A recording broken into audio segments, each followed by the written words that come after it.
नबी पाक सल्लल्लाहु अलैहि वसल्लम दूसरे बच्चों की तरह खेलते तो थे मगर बुतों के करीब कभी नहीं जाते थे। जब बाकी बच्चे बुतों के सामने खेलते, कभी उनकी पूजा की नकल करते तो आप खामोशी से अलग हट जाते। एक दिन बीबी आमिना रहमतुल्लाह अलैहा ने देखा कि कुछ बच्चे काबा के पास खेल रहे हैं और अपने नन्हे हाथों से बुतों को छू रहे हैं, लेकिन मोहम्मद सल्लल्लाहु अलैहि वसल्लम थोड़ी दूर खड़े आसमान की ओर देख रहे थे। बीबी आमिना रहमतुल्लाह अलैहा ने हैरानी से पूछा, बेटा मोहम्मद, तुम उनके साथ क्यों नहीं खेलते? हुजूर सल्लल्लाहु अलैहि वसल्लम ने मासूम अंदाज में जवाब दिया, अम्मा, ये तो पत्थर हैं, न ये सुनते हैं न देखते हैं, मुझे इनमें कुछ भी नजर नहीं आता। यह सुनकर बीबी आमिना रहमतुल्लाह अलैहा की आंखें नम हो गईं। उन्होंने बेटे को सीने से लगाया और उनके दिल में और पुख्ता यकीन बैठ गया कि यह बच्चा अल्लाह की तरफ से भेजी गई खास अमानत है।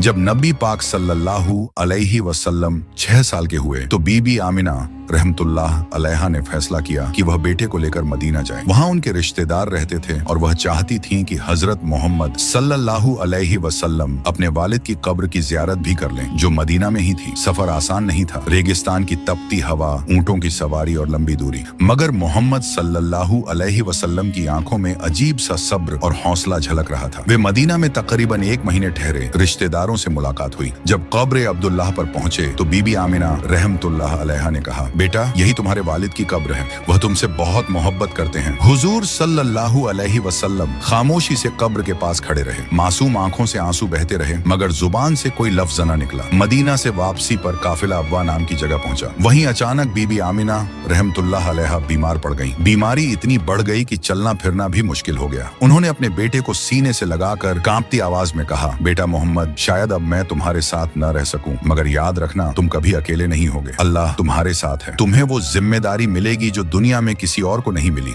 6 साल के हुजूर पाक सल्लल्लाहु अलैहि वसल्लम की आंखों से आंसू बह रहे थे, लेकिन चेहरा सुकून में डूबा हुआ था। कुछ ही देर बाद बीबी आमिना रहमतुल्लाह अलैहा की रूह जन्नत की ओर परवाज कर गई। हुजूर सल्लल्लाहु अलैहि वसल्लम की आंखों से आंसू थम नहीं रहे थे। काफिले वालों ने उन्हें वापस मक्का पहुंचाकर दादा हजरत अब्दुल मुत्तलिब के हवाले कर दिया। जब हजरत अब्दुल मुत्तलिब को पता चला कि बहू बीबी आमिना रहमतुल्लाह अलैहा भी दुनिया से रुखसत हो गई है, तो उनकी आंखें भी भर आईं। उन्होंने नन्हे मोहम्मद सल्लल्लाहु अलैहि वसल्लम को अपनी गोद में लिया और कहा, बेटा, यह तुम्हारे रब की आजमाइश है, इससे कभी घबराना मत। तुम्हारा दादा जिंदा है और मुझे यकीन है कि तुम्हारा रब हर लम्हा तुम्हारा सहारा बनेगा। इसके बाद हजरत अब्दुल मुत्तलिब ने मोहम्मद सल्लल्लाहु अलैहि वसल्लम को अपनी जान